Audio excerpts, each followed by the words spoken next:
as nossas cabeças e orar ao Senhor. Senhor, queremos te agradecer, ó Pai, pela tua palavra. E nesse momento, Pai, queremos pedir a assistência, Senhor, a ação do teu Espírito no coração do teu povo, Pai. Tem misericórdia de nós, ó Senhor Deus. Fala ao nosso coração aflito, Pai. Nos consola, nos repreende, nos exorta, Senhor Deus. Que o teu Espírito Santo, Senhor Deus, possa profundamente, Senhor Deus, falar aos nossos corações e que possamos aqui, Senhor Deus, ouvir a voz de Cristo. Queremos, ó Senhor Deus, que somente o seu nome seja exaltado, a tua palavra, Senhor Deus, seja exaltada, Senhor Deus, e que, Senhor Deus, aqui no meio do povo de Deus, ó Senhor Deus, a única pessoa que deve ser honrada, reconhecida, Senhor Deus, é a pessoa de Cristo que se faz presente em nosso meio. Senhor Deus, repara as nossas debilidades, tanto no que concerne a exposição da palavra, mas também, Pai, naquilo que concerne a ouvir essa palavra. Que o Senhor esteja, Pai, por meio do teu Espírito, Senhor Deus, conduzindo todas as coisas, e que o teu povo possa ser edificado, em nome de Jesus. Amém.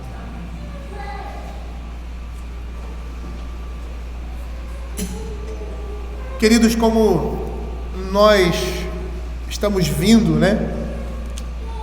regularmente aos nossos cultos, na parte da manhã, nós estamos pregando sobre provérbios e à noite sobre os evangelhos, Marcos. E hoje eu vou fazer um pouco diferente. E digo isso que sou motivado pela situação em que nós vivemos nesse mundo, na nossa realidade hoje em dia. O que nós vimos e estamos vendo diante das eleições, diante da política, da vida do nosso país. Percebendo aqui claramente, e eu já disse para os irmãos, que a ideologia presente, ela não se contrapõe a outra ideologia, mas é uma oposição clara, velada para alguns em uma proposta política contra a Igreja de Cristo, contra a Palavra de Deus. Essa é a grande batalha que está sendo desferida. E eu tenho pensado sobre essas coisas, tenho ouvido muitas coisas, e sabendo que a palavra de Deus ela tem resposta para tudo nas nossas vidas, no momento presente, no ambiente político em que nós vivemos, e aí até brincando com alguns irmãos, eu digo, eu vou falar sobre política hoje, e eu vou ver o que a palavra de Deus fala a respeito disso, até para consolar o nosso coração. Eu vou compartilhar com os irmãos que esses dias eu estava, Senhor, por que essas coisas estão acontecendo? E eu falo essas coisas não porque duvide, porque eu sei a resposta, eu sei a resposta para todas as coisas que estão acontecendo, e de todos os aspectos, tanto no aspecto da igreja como no aspecto pessoal, no aspecto da nossa nação. Mas nós, com um coração humano, não queremos passar por dificuldades, não queremos passar por aflições que são decorrentes da nossa própria má conduta, da frouxidão da igreja, da falta de profissão de fé verdadeira da Igreja de Cristo nesse mundo. E a gente deve procurar na Escritura não só a resposta, mas consolo para a nossa vida. Eu gostaria de compartilhar hoje, pela manhã e à noite, fugindo aí desse nosso roteiro, o Salmo de número 73. Abram a palavra do Senhor. Eu estava falando para Simone que se eu tivesse que expor da forma como eu gostaria, me aprofundando em cada detalhe aqui do texto. Eu acho que a gente ia levar aí uns 4 domingos para isso. Porque a Escritura é muito rica. Mas eu pretendo hoje pela manhã e à noite desenvolver esse salmo. Espero poder assim expor tudo aquilo que me propus a falar nessa manhã e nesse dia de domingo. Diz assim a palavra do Senhor: com efeito, Deus é bom para com Israel, para com os de coração limpo. Quanto a mim, porém, quase me resvalaram os pés, pouco faltou para que desviasse os meus passos, pois eu invejava os arrogantes ao ver a prosperidade dos perversos. Para eles não há preocupações, o seu corpo é sadio e nédio, não partilho das canseiras dos mortais, nem são afligidos como os outros homens. Daí a soberba que os cinge como um colar e a violência que os envolve como um manto. Os olhos saltam-lhes da gordura, do coração brotam-lhe fantasias, motejam e falam maliciosamente, da opressão falam com altivez. Contra os céus desandam a boca e a sua língua percorre a terra. Por isso seu povo se volta para eles e os tem por fonte de que bebe lagos sorvos. E diz: como sabe Deus? Acaso há conhecimento do Altíssimo? Eis que são estes os ímpios e sempre tranquilos aumentam suas riquezas. Com efeito, inutilmente conservei puro o coração e lavei as mãos na inocência. Pois de contínuo sou afligido e cada manhã castigado. Se eu pensar em falar das palavras, já aí teria traído a geração de teus filhos. Em só refletir para compreender isso, achei muito pesada a tarefa para mim, até que entrei no santuário de Deus e atinei com o fim deles. Tu certamente os pões em lugares escorregadios e os fazes cair na destruição, como ficam de súbito assolados, totalmente aniquilados de terror. Como ao sonho quando se acorda, assim, ó Senhor, ao despertares, desprezarás a imagem deles. Quando o coração se me amargou e as entranhas se me comoveram, eu estava embrutecido e ignorante, e como irracional à tua presença. Todavia estou sempre contigo, tu me seguras pela mão direita, pela minha mão direita, tu me guias com o teu conselho e depois me recebes na glória. Quem mais tenho eu no céu? Não há outro em quem eu compraza na terra. Ainda que a minha carne e meu coração desfaleçam, Deus é a fortaleza do meu coração e a minha herança para sempre. Os que se afastam de ti, eis que perecem. Tu destrói todos os que são infiéis para contigo. Quanto a mim, bom é estar junto a Deus. No Senhor Deus ponho o meu refúgio para proclamar os teus feitos. Este livro é o terceiro livro do Saltério. A gente vai perceber que os salmos, eles são divididos em livros. A gente pode ver até aí, pelo título da Sociedade Bíblica do Brasil, livro 3. E esse grupo de salmos, que vai do capítulo 73 a 83, são atribuídos a Asaf. E como nós acabamos de ler em 1 Crônicas, Asaf era descendente de Gerson, filho de Levi, e era um dos líderes de música a quem Davi designara. Lá em 1 Crônicas, capítulo 15, verso 17, diz assim: designaram, pois os levitas Emã, filho de Joel, e dos irmãos dele, Asaf, filho de Berequias. Então Asaf, ele era um dos líderes de música, era um daqueles que louvavam entre os levitas diante do Senhor. E alguns comentaristas acreditavam que esse salmo, bem como outros, foram feitos por Davi e destinados a Asaf para serem por eles cantados. Então não há aí, vamos dizer assim, uma linha direta com relação a isso, né? Então Calvino pensa dessa forma, que esse salmo era um salmo de Davi que foi destinado a Asaf, mas existem outros comentaristas que dizem que esse salmo vem mesmo pela pena de Asaf por meio do Espírito Santo. E este salmo, ele é parecido em estilo com os salmos 37 e 49, pelo fato de discutir calorosamente sobre o problema da prosperidade dos maus quando comparados aos justos. E aí nós vamos perceber, e o texto vai nos mostrar isso, que só quando o salmista entra no templo é que entende qual seria o destino final dos perversos. E eu gostaria de expor esse salmo apresentando a seguinte divisão feita por Alan Harman: a queixa diante de Deus, versos de 1 a 3, o caráter dos ímpios, nos versos de 4 a 12, a resposta pessoal do salmista, nos versos de 13 a 20, uma confissão, nos versos 21 e 22, e uma afirmação de fé ao final do salmo, nos versos 23 a 28. E diz assim o verso 1: com efeito, Deus é bom para com Israel, para com os de coração limpo. O salmo se inicia com uma declaração da relação de Deus com o seu povo, e Deus está em comunhão pactual com ele. É isso que nós percebemos aqui. Deus é bom para com Israel.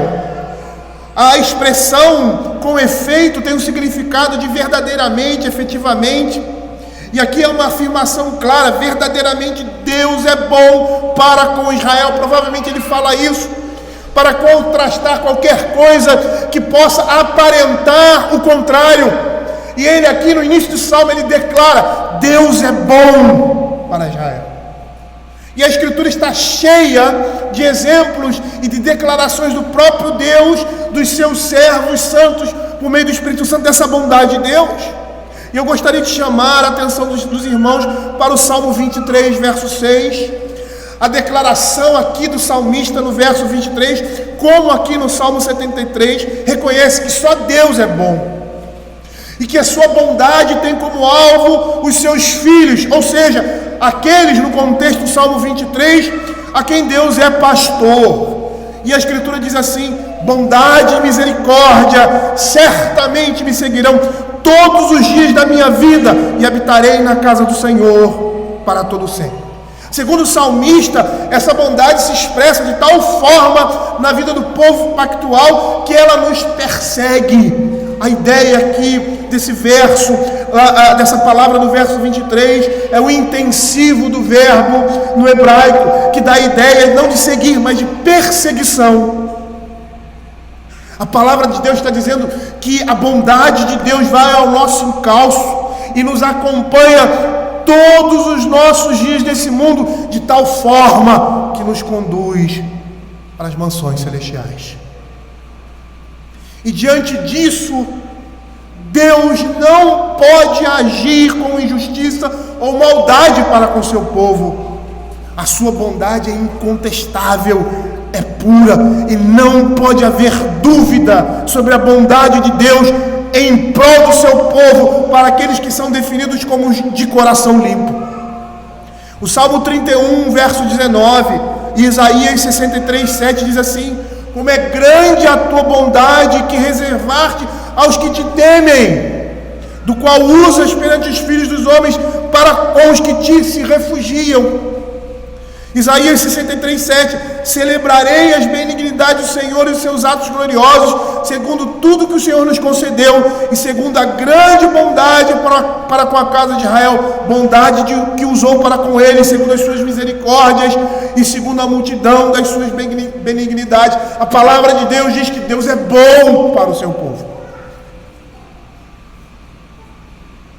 O crente que entra em choque com esse tipo de tentação intensa que o salmista apresenta, que duvidar dos atributos de Deus, da bondade, do amor, da sua misericórdia para com o seu povo, o crente que pensa assim, ou que é tentado dessa forma, ele deve se apegar aos atributos divinos expressos em sua palavra, para calar em seu coração esse tipo de dúvida.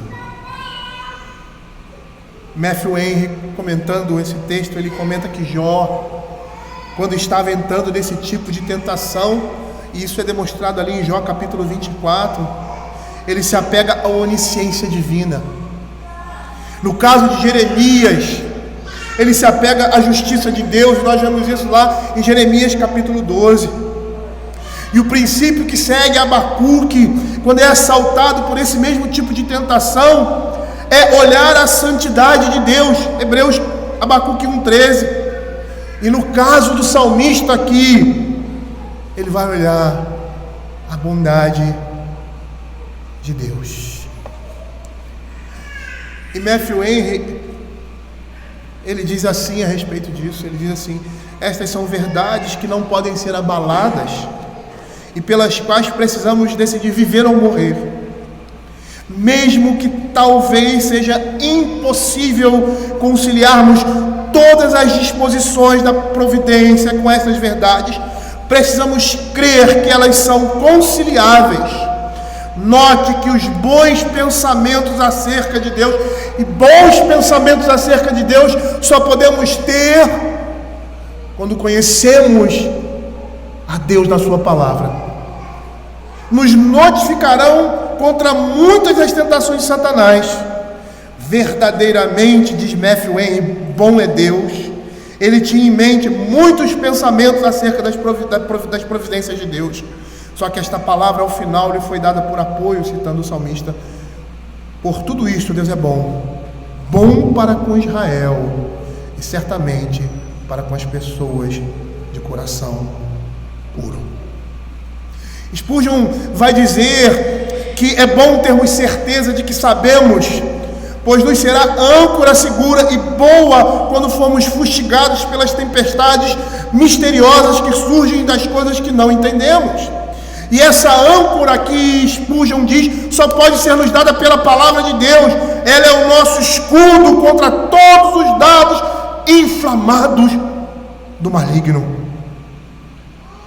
E lá o apóstolo Paulo, em Efésios capítulo 6, verso 16, vai dizer que essa é uma das armaduras de Deus para nós contra as investidas do diabo, embaraçando sempre o escudo da fé, com o qual podereis apagar todos os dardos inflamados do maligno. Provérbios também lá no capítulo 30, verso 5 vai dizer assim: toda a palavra de Deus é pura, ele é escudo para os que nele confiam. E aqui eu gostaria de chamar a atenção dos irmãos, e eu vou falar isso mais à frente também, para a importância e a necessidade de que o povo de Deus seja alimentado por essa palavra. Como é que teremos bons pensamentos a respeito de Deus, se a sua revelação, a revelação que ele faz de si mesmo, não nos é apresentada, não nos é trazida ou é distorcida? Por isso, Paulo lá em Efésios, no capítulo 4, verso 11 e 12, diz que Deus deu dons aos homens. E esses dons aí representam o ministério do Espírito Santo da vida da igreja. É porque por meio de homens vocacionados e chamados para a pregação e ensino da palavra, o Senhor vai cuidar e guardar o seu povo.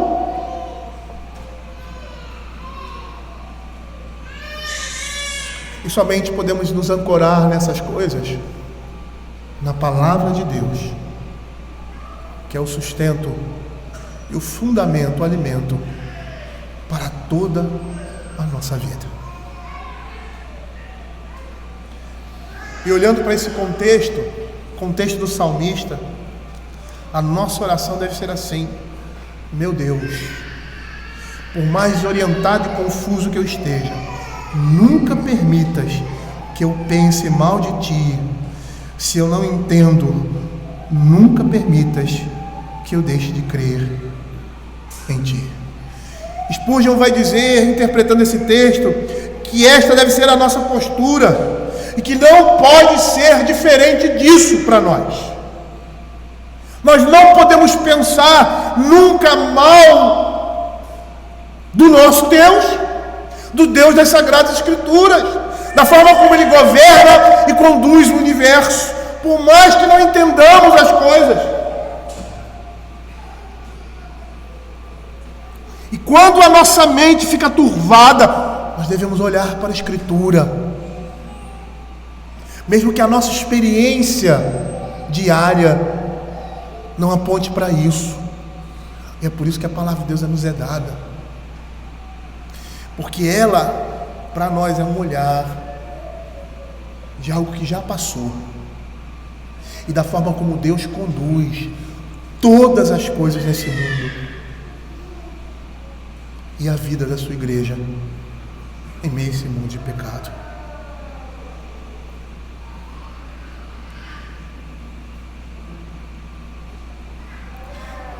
Spurgeon vai dizer: essa deve ser a nossa postura.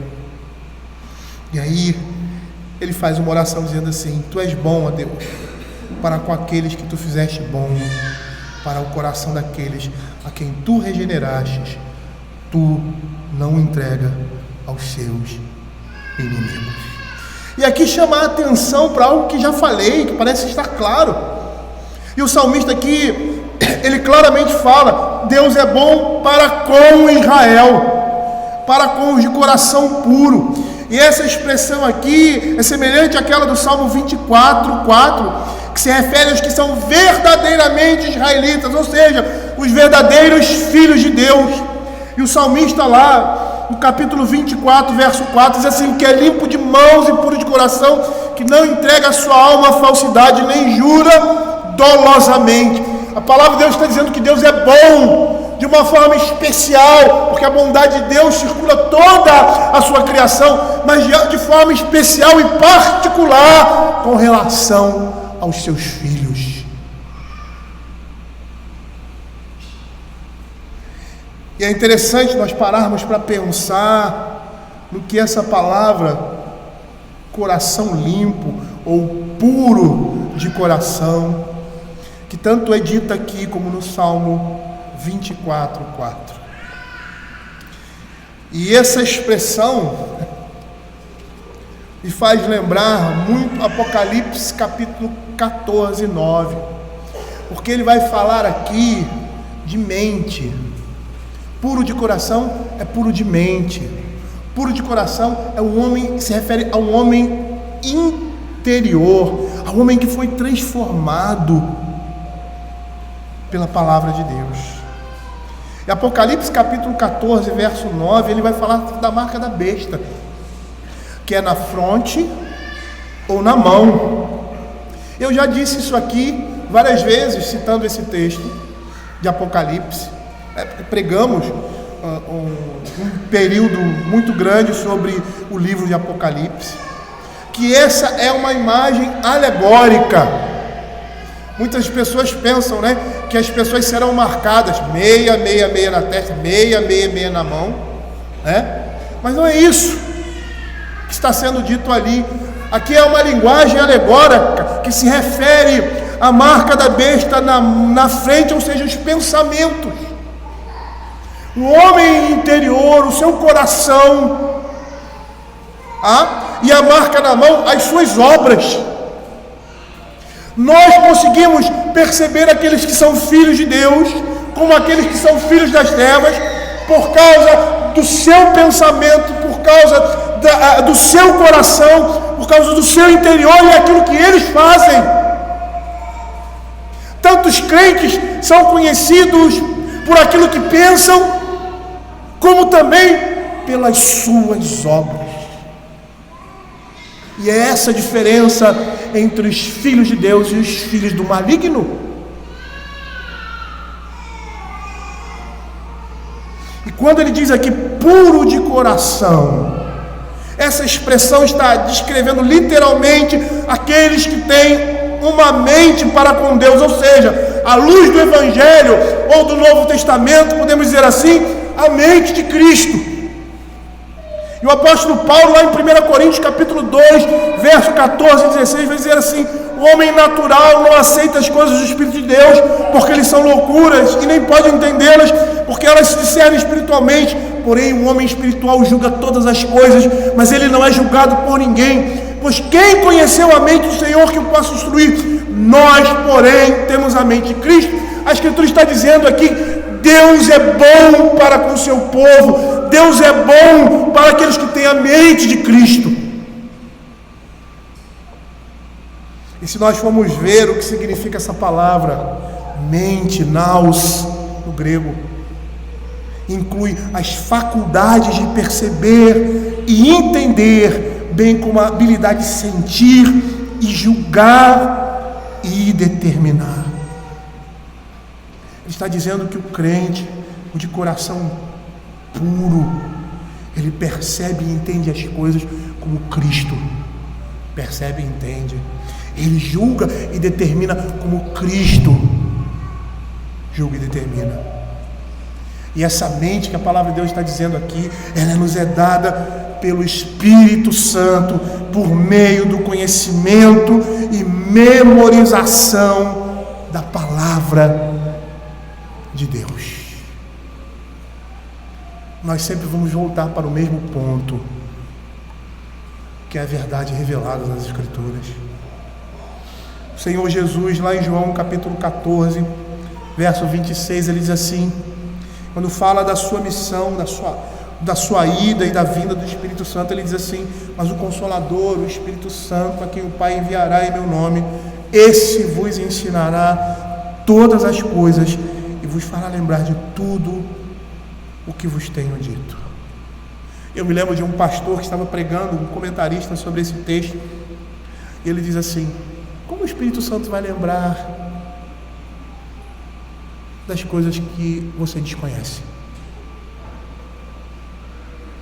Como é que ele vai ensinar algo que você nunca viu, ouviu ou leu? E aí, para termos a mente de Cristo, nós precisamos voltar para a palavra de Deus, para a leitura, para a memorização, para o estudo dessa palavra, para os meios de graça. E que meio de graça fabuloso é esse? Aqui, a igreja, cultuando, cantando, orando, lendo a palavra e sendo ensinada por meio do Espírito Santo, através de homens falhos, pecadores, mas que foram colocados por Deus para conduzirem o seu povo.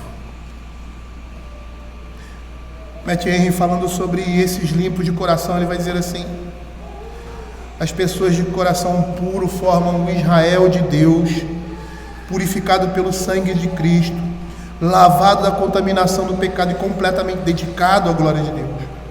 Um coração reto é um coração puro. A pureza é a verdade contida do nosso íntimo. Deus, que é bom para com todos, é de maneira especial bom para com a sua igreja e com o seu povo, como foi para com Israel na antiguidade. Deus foi bom para com Israel ao libertá-lo da escravidão do Egito, trazendo para uma aliança consigo mesmo e entregando-lhe as suas leis e seus estatutos, bem como nas várias intervenções que fez ao seu favor. Ele é de maneira semelhante bom para com todos os que têm um coração puro, e independente do que ocorrer, não devemos pensar de modo diferente. João Calvino, quando comenta esse texto, ele se refere aos puros de coração, dizendo o seguinte: eis a razão porque o profeta fala expressamente de Israel, e porque imediatamente a seguir limita esse nome aos que são retos de coração, que é uma espécie de correção à primeira sentença. Pois muitos orgulhosamente se põem a reivindicar o nome de Israel como se constituíssem os membros principais da igreja, enquanto não passam de ismaelitas e edomitas. Davi, pois, com vistas a apagar do catálogo dos santos todos os filhos degenerados de Abraão, a ninguém reconhece como pertencente a Israel, senão os que cultuam a Deus com pureza de coração e retidão. Como se quisesse dizer: quando declaro que Deus é bom para com Israel, não tenho em mente todos que, descansando contentes numa mera profissão de fé externa, exibem o título de israelitas, mas para quem tal título não se adequa. Falo, porém, dos filhos espirituais de Abraão, que se consagram a Deus com sincero afeto de coração. E aí nós vamos perceber que o salmista, na terceira benevolência divina para com o povo escolhido e a igreja, sentia necessidade de eliminar de sua membresia a muitos hipócritas que haviam apostatado do culto divino e eram, portanto, indignos de desfrutar do paternal favor de Deus. E é assim que o salmista começa a sua peregrinação. E é interessante porque O Salmo 32 tem essa mesma temática. Ele começa com a conclusão. Aqui você vê a mesma coisa. Eu não sei se a intenção e julgar ou interpretar isso é difícil. Eu não sei se a intenção aqui do salmista fora descansar o coração daqueles que iriam escutar tudo o que ele tem a dizer, como se estivessem duvidando, como se ele estivesse duvidando dessa bondade, da misericórdia de Deus para com o seu povo. E aí ele começa afirmando aquilo que no final ele vai dizer. Sabe, como se estivesse assim: eu vou falar o que aconteceu comigo, mas calma, a minha conclusão não pode ser diferente. E aí, a partir do verso 2, ele começa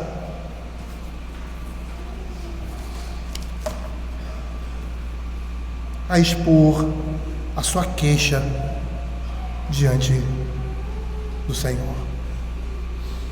Quanto a mim, porém, quase me resvalaram os pés, pouco faltou para que se desviassem os meus passos. Enquanto ele conhecesse bem a verdade, o salmista deu vazão à dúvida. Calvino vai dizer que, embora o salmista não exercesse um grau comum de piedade genuína, era uma pessoa destacada em Israel. Ele teve dificuldades, ou seja, não era uma pessoa imatura na fé. Ele teve dificuldade de manter-se de pé, enquanto era arremessado de um lado para outro no chão escorregadio em que ele se encontrava. E por isso nós temos a exortação de Paulo no Novo Testamento, que é tão vívida e necessária para todos nós, quando ele diz lá em 1 Coríntios, capítulo 10, verso 12: aquele, pois, que pensa estar de pé, veja que não caia. Nesse verso nós temos uma expressão enfática. Por quê? Porque embora a vontade de Deus fosse tão real, quando ele olha, quando ele vê a prosperidade dos perversos, ele não consegue perceber nisso tudo que Deus é bom para com o seu povo, que as suas misericórdias não se esgotam na vida do povo de Deus.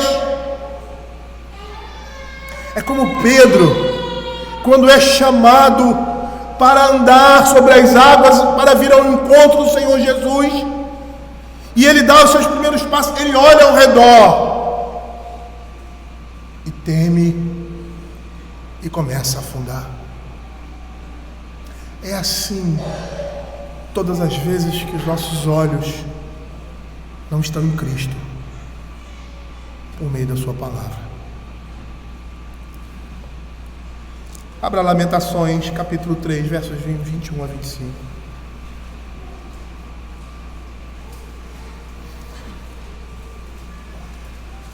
O tema do livro de Lamentações de Jeremias é os terríveis efeitos da rejeição de Deus pela nação e a inevitável dor que vem como consequência disso. E o propósito do livro de Lamentações de Jeremias é demonstrar a justiça e a justa indignação de Deus, a trazer juízo sobre Judá por causa do seu pecado. E dessa forma ensinar o povo de Deus a evitar o pecado e o juízo de Judá, olhando para o Senhor como uma sua única esperança. E aí ele diz assim, Lamentações 3, 21 a 25: quero trazer à memória o que pode dar esperança. As misericórdias do Senhor são ao caso de não sermos consumidos, porque as suas misericórdias não têm fim, renovam-se a cada manhã.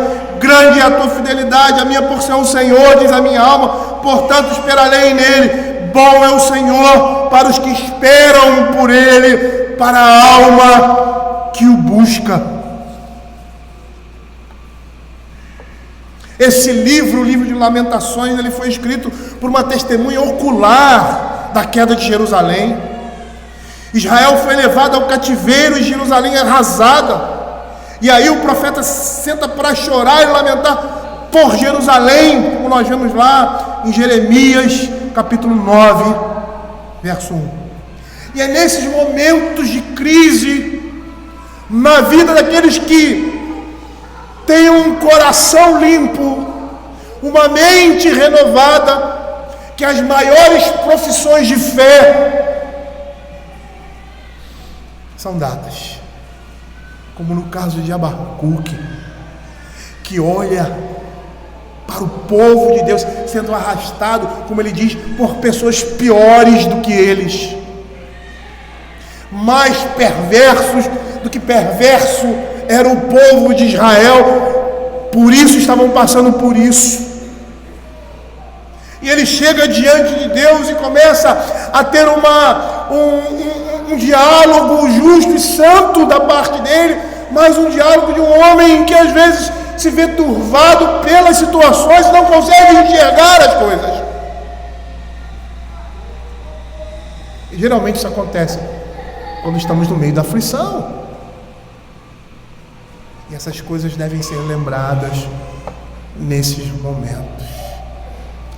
E o final do livro de Abacuque é fora de série. Porque a cidade está arrasada, destruída, completamente devastada. E o que ele diz? Apesar da figueira não florescer, apesar do campo não dar fruto,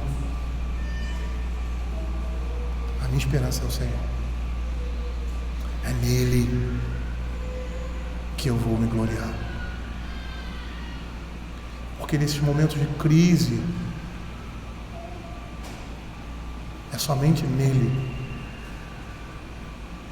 que nós podemos colocar a nossa confiança. Porque em outros momentos nós confiamos no nosso trabalho, na nossa inteligência, no nosso sustento. Mas quando todas essas coisas nos faltam, pela boa mão de Deus, quando o nosso tapete é puxado, e aí a gente percebe que nada daquilo, nenhuma daquelas bênçãos de Deus vão nos sustentar em momentos como esse. Somente Ele é que vai nos suster. E diante dessa comparação, pois eu invejava os arrogantes,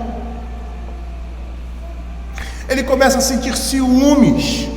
O salmista começa a sentir ciúmes dos perversos. E juntamente com muitos outros santos, a sua observação é de que os perversos parecem viver tão bem. E isso faz nutrir dúvidas acerca da bondade de Deus sobre o seu povo. E provavelmente ele estava aqui sofrendo a perseguição desses que estavam em prosperidade. Eu não sei aqui se os comentaristas mais antigos e eruditos têm essas duas posições de ser Asaf ou podendo ser o próprio Davi. E para mim fica mais fácil olhar esse salmo como se Davi, mesmo que não tenha sido ele, mas olhando para a vida de Davi, porque Davi foi um homem que passou não 1, 2, 3 anos, mas vários anos da sua vida sendo perseguido por causa da sua fidelidade a Deus. Porque ele foi vocacionado e chamado para ser o rei de Israel. E sobre ele, aparentemente, parece que os seus inimigos estavam levando vantagem.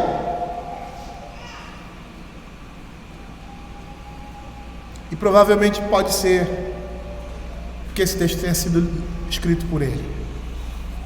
Mas se assim não for, o exemplo dele cabe muito, muito bem aqui. Ao olhar, ao colocar os nossos olhos, a tirar os nossos olhos do Senhor e colocar os nossos olhos em outras coisas que não eles, o nosso entendimento vai ser distorcido. Ele diz que os meus pés quase se desviaram. E aqui é algo muito interessante, porque nós vamos perceber que os erros do coração e da cabeça logo vão afetar a conduta, porque há uma estreita relação entre o coração e os pés. Lá no Salmo 119, verso 11, assim: guardo no coração as tuas palavras para não pecar. E perceba aí, pensamentos levam a comportamentos. Ideias levam a comportamentos. Doutrinas, melhor dizendo, levam à prática. O salmista que mal podia ficar de pé, a sua retidão estava se dissipando, seus joelhos estavam dobrando como um muro que estava caindo. E aí nós vemos que quando os homens duvidam da justiça de Deus, a própria integridade deles começa a vacilar. E assim o salmista não conseguia prosseguir em sua caminhada de fé. Por quê? Porque os seus passos escorregavam, seu caminho agora estava escorregadio. Por quê? Porque sua mente estava turvada, ele se encontrava debilitado para toda ação prática, um grande perigo de pecado efetivo, e prestes a sofrer uma queda infame, pois eu invejava os arrogantes ao ver a prosperidade dos perversos. E aí quando olhamos para esse texto, nós vemos como é importante vigiarmos o nosso coração interior do homem. Por quê? Porque ele pode causar um forte efeito no caráter exterior. Calvino tem uma frase que é conhecida por todos,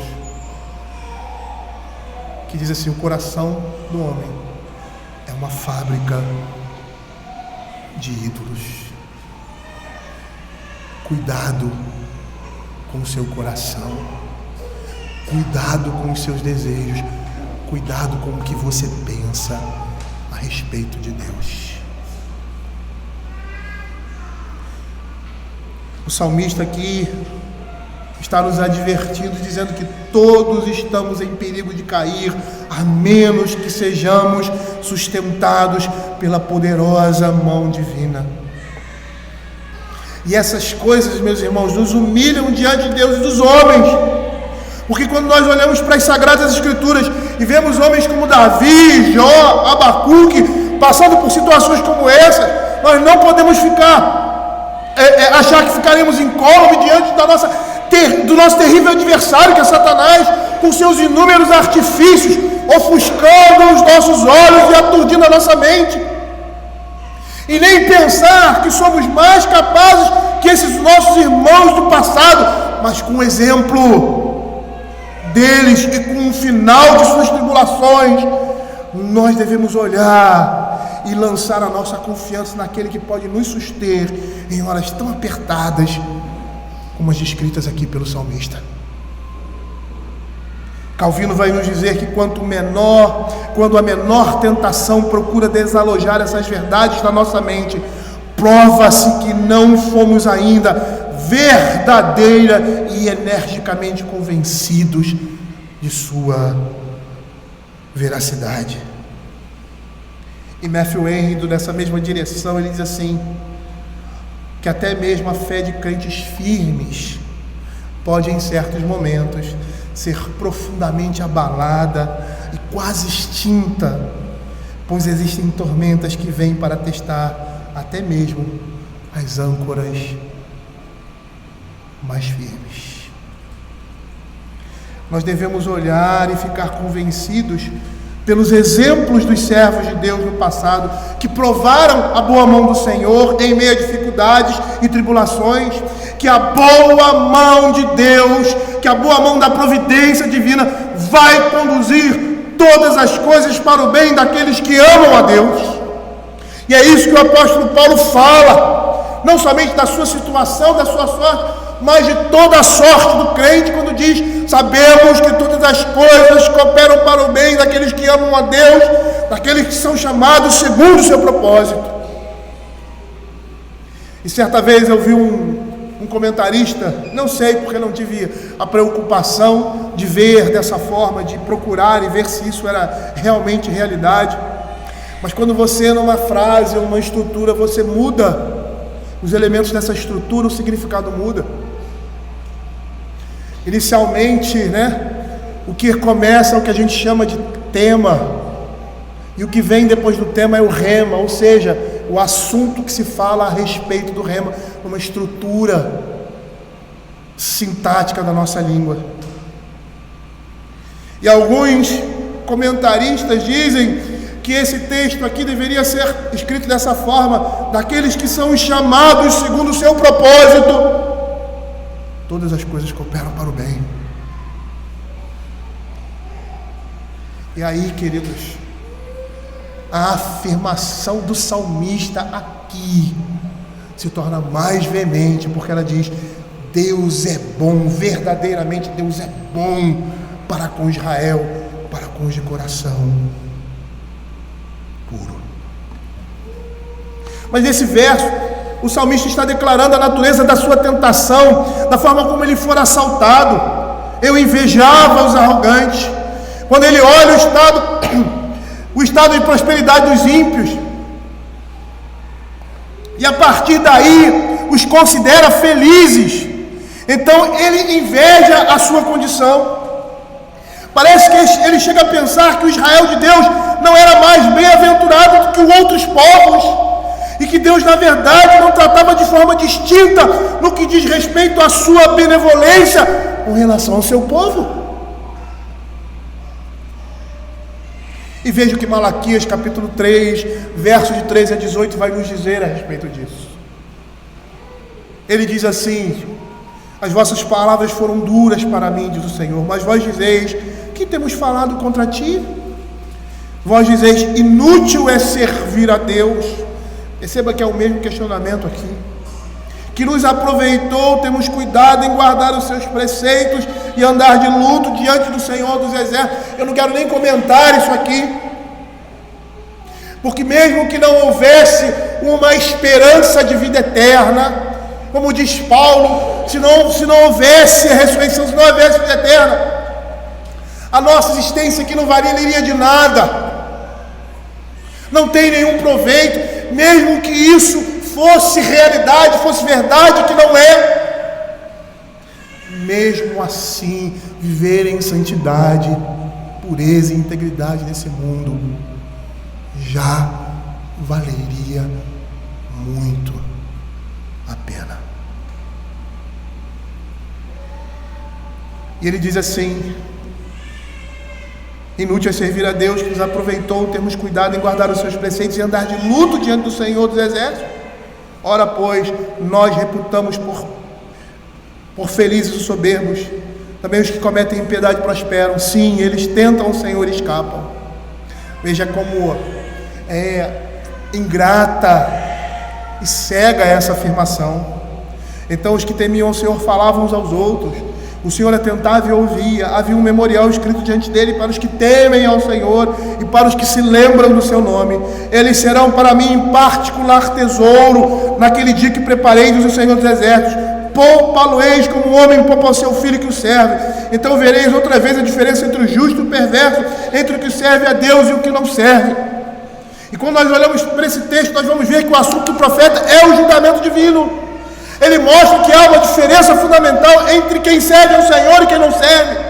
E não só aqui e agora, mas também no dia do grande tribunal de Deus, o que é bem mais significativo. Por quê? Porque injustiças e desigualdades devem ser estudadas à luz do julgamento final, quando inocência e culpa serão reveladas e as oportunidades para o arrependimento terão terminado. Em suma, o profeta aqui em Malaquias está falando virtualmente, ele está dizendo: vivam as vistas daquele dia.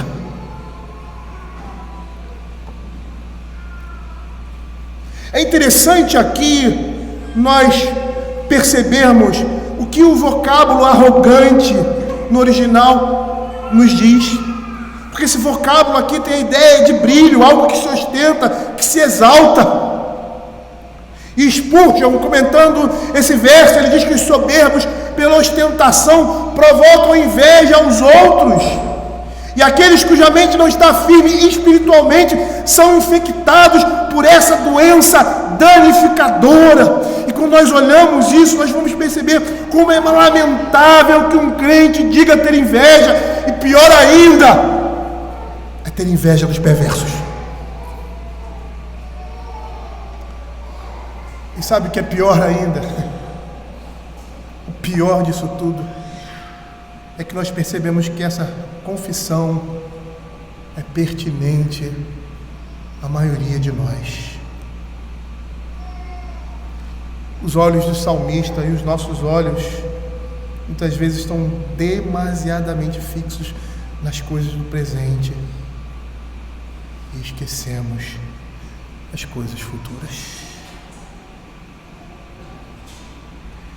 E nessa situação, ele olha a aparência exterior deles e negligencia o desconforto da alma. Um homem não pode viver em paz quando vive no pecado. O homem não pode ter a sua consciência tranquila quando vive no pecado. Ontem estávamos numa reunião familiar, e aí o meu cunhado estava dizendo que a maioria dos grandes artistas, no caso do rock, acho que foi ele que disse, morre entre os 27 e 29 anos. E aí uma outra pessoa chegou, poxa, mas eles são ricos, eles têm tudo.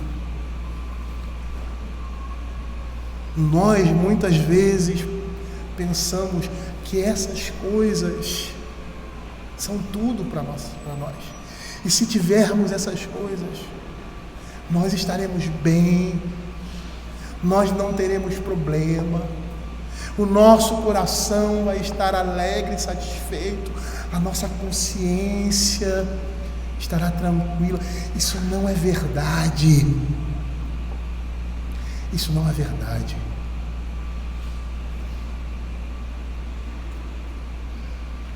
Quanto mais temos, quanto mais conforto temos, quanto mais facilidade temos,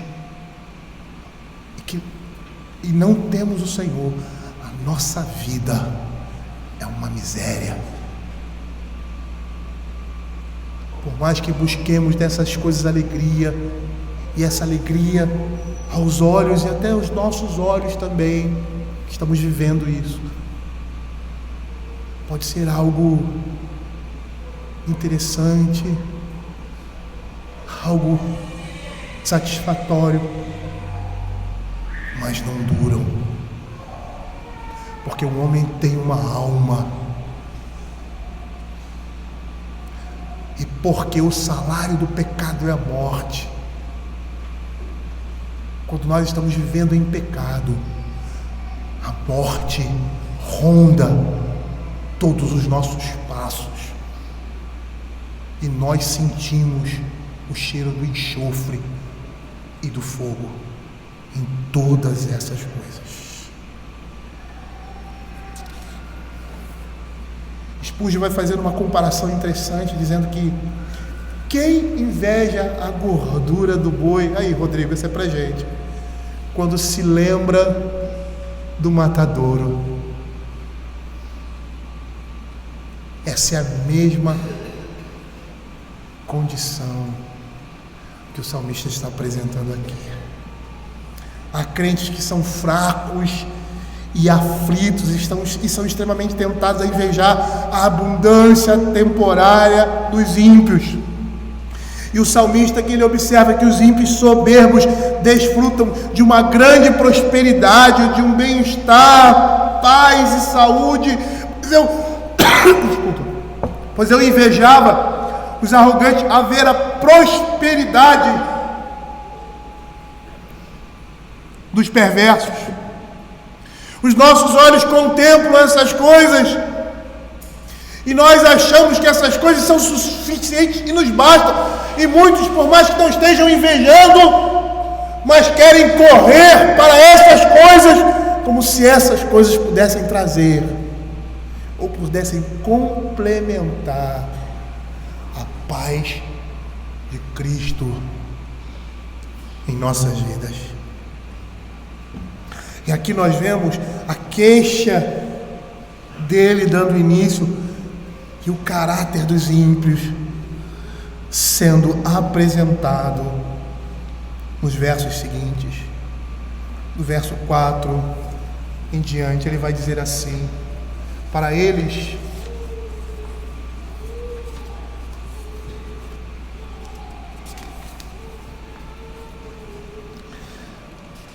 não há preocupações, o seu corpo é sadio e nédio, não partilham das canseiras dos mortais, nem são afligidos como os outros homens. Daí a soberba que os cinge como um colar e a violência que os envolve como um manto. Os olhos saltam-lhe da gordura, do coração brotam-lhe fantasias, motejam e falam maliciosamente, da opressão falam com altivez, contra os céus desandam a boca e a sua língua percorre a terra. Por isso seu povo se volta para eles, que tem por fonte, que bebe lágrimas corvos, e diz: como sabe Deus, acaso há conhecimento do Altíssimo? Eis que são estes os ímpios e sempre tranquilos aumentam as suas riquezas. Nós estamos vendo aqui ele delineando o caráter do ímpio. Ele está olhando as coisas com esses olhos humanos e não está vendo o que está por trás. E a gente percebe nisso que as aparências muitas vezes nos enganam. E à primeira vista, aos olhos do salmista, os perversos nunca ficam doentes, são imunes aos problemas que com frequência afligem outras pessoas. E como essa é uma conclusão completamente equivocada, porque essa não é a realidade, e não era a realidade dele também,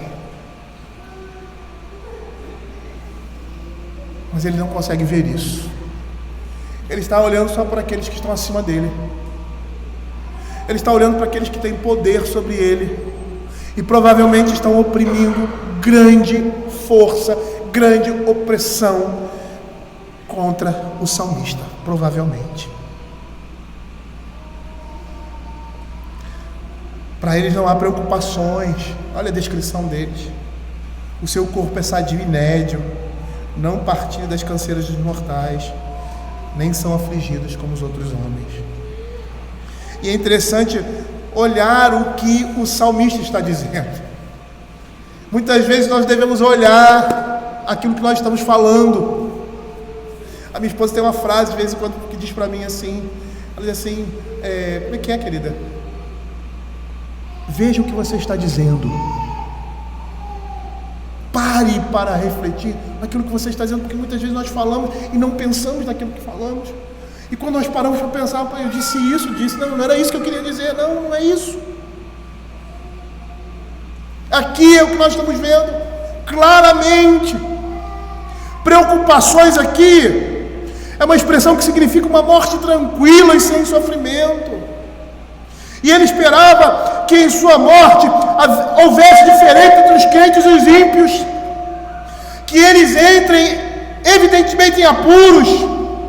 E aqui nós estamos vendo o salmista dizendo a noção de que uma morte tranquila e sem sofrimento significa um futuro feliz. Porque era assim que muitos estavam, morrendo tranquilamente. Como ele diz, morrem de súbito no instante, não tentam lutar contra dores agudas de dissolução. E o salmista está se queixando de que os ímpios caminham para a morte, seguindo uma vereda amena e tranquila, sem muita perturbação nem ansiedade. A ideia dele é que ele queria que os ímpios estivessem morrendo com dores e gritando pela sua vida, sofrendo intensamente. Esse era o desejo dele, impressão que ele tinha a respeito da morte. Porque se eles têm uma morte tranquila, eles têm saúde, estão morrendo tranquilamente,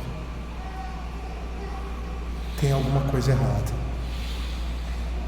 Na concepção dele,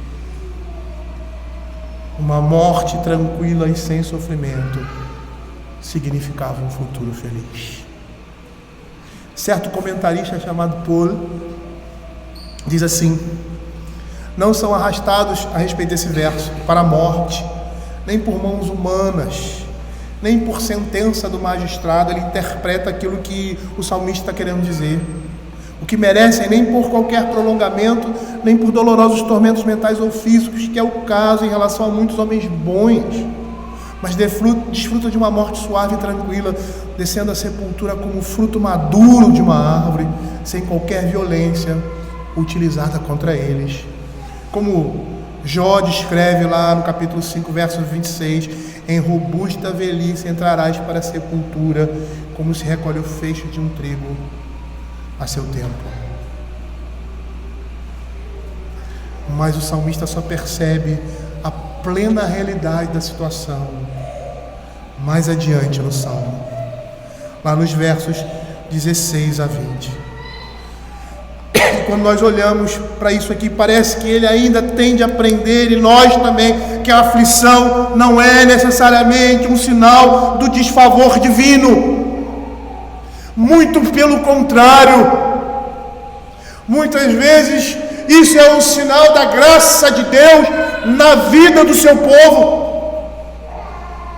E o Senhor Jesus desfez esse conceito errado lá em João capítulo 9, verso 1, quando ao caminhar em muitas de suas jornadas ele vê um cego de nascença, e os seus discípulos, com esse conceito distorcido da justiça de Deus, perguntam: mestre, quem pecou, eles ou seus pais, para que nascesse cego?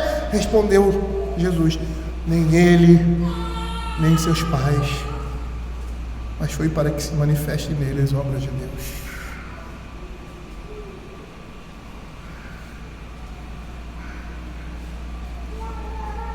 Eu não posso deixar de pensar nessas coisas. Quando as nossas limitações, as nossas deficiências físicas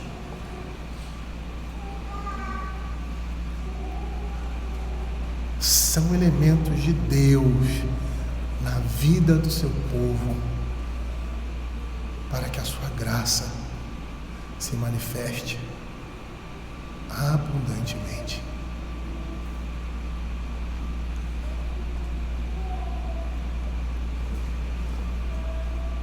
Veja que Hebreus capítulo 12, versos de 7 a 11 vai nos dizer. A igreja ali estava sofrendo perseguição, e perseguição feroz, por causa do evangelho, por causa da fé. E a perseguição era tão intensa que os falsos israelitas, e é interessante porque Júlio Gonçalves, quando fala sobre a história do cristianismo ilustrada, no seu primeiro volume, que ele fala da igreja ali primitiva, o primeiro século da igreja cristã, se eu não me engano, os primeiros séculos, ele diz que não existiam no meio do povo de Deus crentes falsos. Era muita raridade. Por quê? Porque para se tornar crente, para abraçar o evangelho, você deveria também, em muitas situações, abraçar a morte. Então os falsos israelitas, os crentes nominais, pulam fora. E estava acontecendo isso aqui com a igreja ali, a igreja dos Hebreus. Alguns estavam abandonando a fé porque era mais fácil. Eles não teriam oposição, não perderiam seus bens, eles não morreriam por causa disso. E vamos voltar ao judaísmo porque era mais fácil. E o tema de Hebreus é a excelência da revelação no Novo Testamento, com relação àquilo que passou e que apontava para esse momento nas cerimônias e ritos da antiga aliança.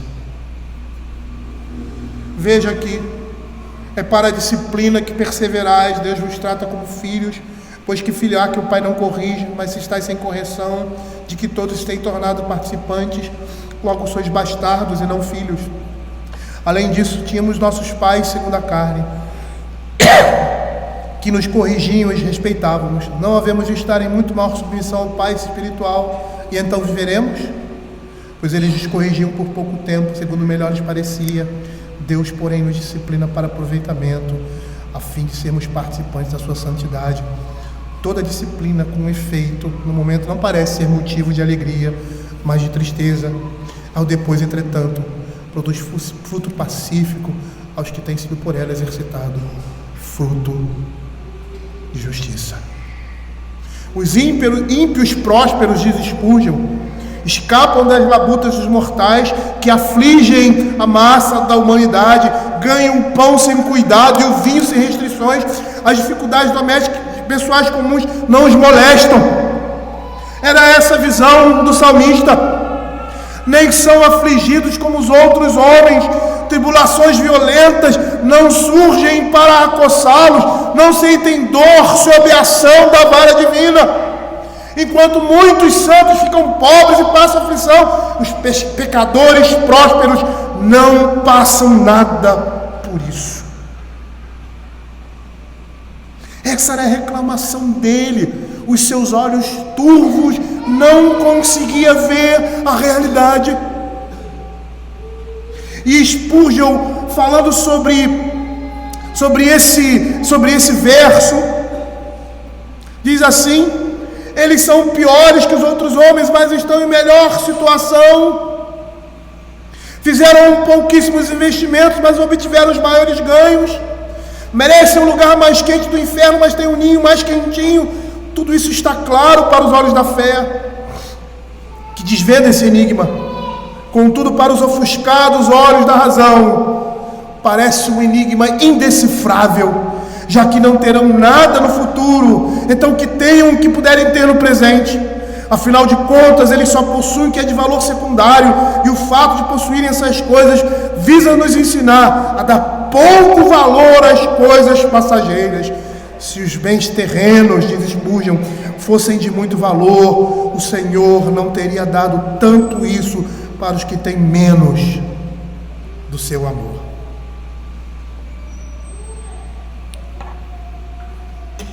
E aí, nesse verso, o salmista declara que os ímpios desfrutam de um deleitoso repouso e são, como por especial privilégio, isentos das misérias em que a humanidade geral se sujeita. E sem dúvida, irmãos, os ímpios se envolvem também em aflições e também no bem. E Deus executa seus juízos sobre eles, como nós vemos na nossa experiência, como nós vemos também nas Sagradas Escrituras. Às vezes os nossos olhos podem não contemplar toda a realidade, porque o viver do homem é 70, 80 anos e o que resta disso é canseiro e enfado. Mas aqueles que permanecem por longos tempos sobre esse mundo conseguem perceber a ação de Deus, o seu juízo na vida dos ímpios, como também a sua bondade. Uma bondade que é reservada à criatura, diferente daquela que é destinada, que tem como alvo os filhos de Deus. Calvino, ele diz assim, que com o expresso propósito de testar nossa fé, Deus sempre coloca diante de nós alguns desses homens perversos em estado elevado, como que desfrutando de privilégios, de viverem em um estado de isenção da calamidade, como aqui é descrito. E esse mesmo Calvino faz uma aplicação interessante desse verso, dizendo assim: quando consideramos que a vida dos homens é saturada de labor e misérias, e que essa é a lei, a condição de viver destinada a todos, É uma dolorosa tentação contemplar os que desprezam a Deus, entregue a seus luxuriantes prazeres e em pleno desfruto de grande tranquilidade, como se estivessem colocados acima do resto do mundo, em uma região de deleite, onde separaram um ninho para si próprios. E aí o verso 6 vai dizer que, como consequência disso, vivem anestesiados no seu pecado. Não sabem que vivem dessa forma, e da forma como eles estão vivendo, eles estão emboscando as suas próprias vidas para o dia final. E é isso que Provérbios vai dizer lá no primeiro capítulo, versos 18 e 19, que temos repetido aqui várias vezes. Estes se emboscam contra o seu próprio sangue e a sua própria vida espreitam. Tal é a sorte de todo ganancioso. Esse espírito de ganância tira a vida de quem o possui.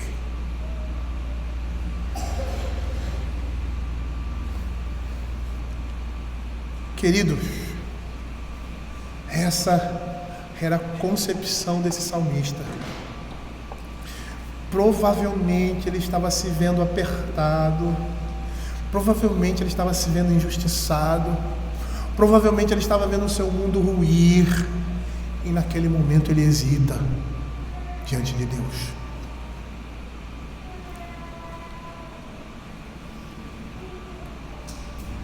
E eu gostaria de dar uma parada aqui nesse momento. Já que estamos falando de política, vamos olhar a nossa realidade, as coisas que estão acontecendo.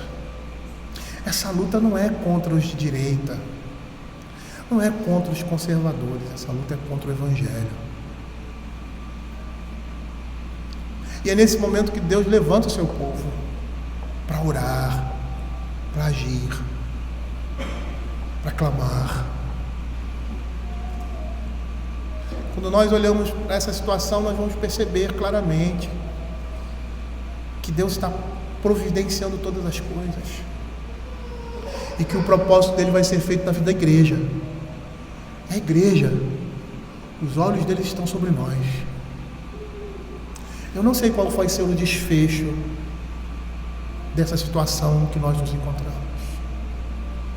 Não sei se nós vamos virar a partir de hoje, como já tem caminhado, um país onde o Evangelho e a Palavra de Deus será cerceado. Mas nós precisamos lutar. E como diz o apóstolo Paulo, eu não sou militar, até já fui.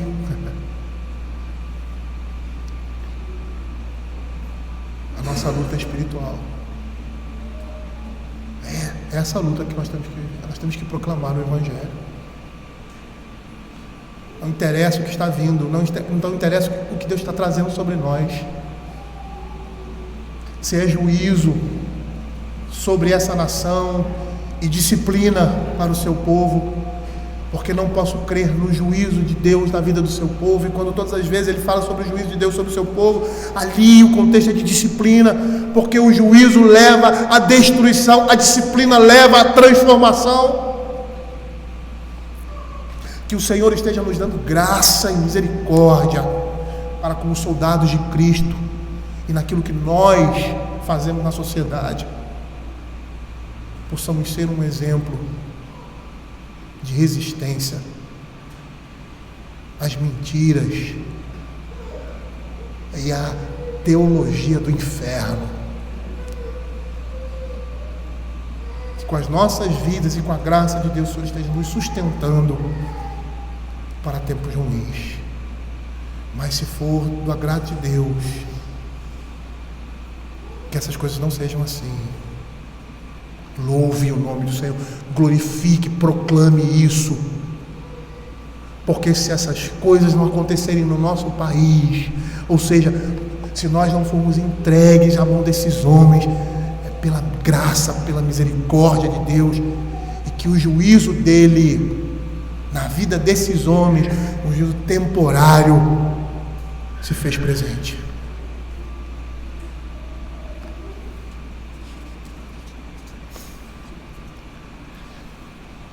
O que nós temos aqui é o Senhor da história. É Ele que está conduzindo todas as coisas. Existem duas histórias acontecendo. É interessante, quem estuda no currículo normal vê isso. Dois tipos de história. Uma história que você aprende aqui na igreja. A história cristã, como Joséfo conta. A história dos judeus. A história da reforma. Essas coisas vocês não têm nos currículos formais. Há duas histórias para o ímpio, para o descrente, às vezes até para nós, acontecendo. A história da igreja e a história do mundo. A história do mundo, ela está subordinada e se ajoelha diante da história da igreja, diante da história da redenção. E os nossos olhos precisam estar nessas coisas, para que quando vier tempos difíceis, a nossa fé não esteja naquilo que nós estamos vendo, mas se sustente naquilo que é verdadeiro, perene e eterno, que é a bondade de Deus. Vamos ficar de pé, queridos. Eu gostaria de cantar com os irmãos.